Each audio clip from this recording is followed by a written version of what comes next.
इस प्रकार की जासूसी होती आई है, लेकिन हमारे देश में अगर इस प्रकार से कोई जासूसी कर रहा है तो उसका कारण ढूंढना पड़ेगा। पेगासस का जो जासूसी का जो खर्चा आया है अब तक का 300 लोगों का, वो आपको मालूम है कितना है? लगभग 350 करोड़। ये 350 करोड़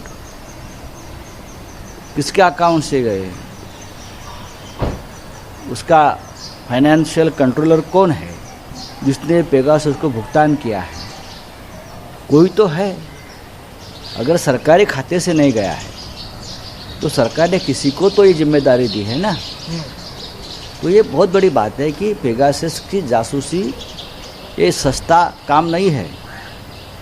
उसका जो लाइसेंस होता है 6 या 7 फोन का जासूसी करने का, वही 60 करोड़ में मिलता है।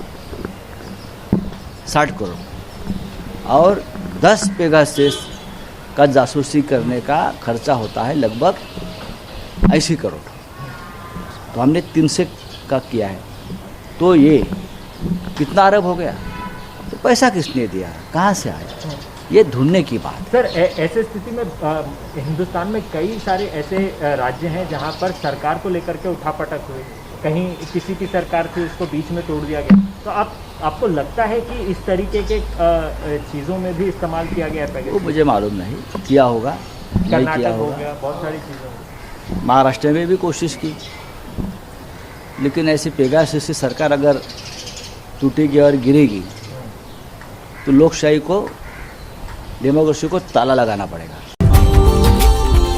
Subscribe now and press the bell icon. Never miss an update.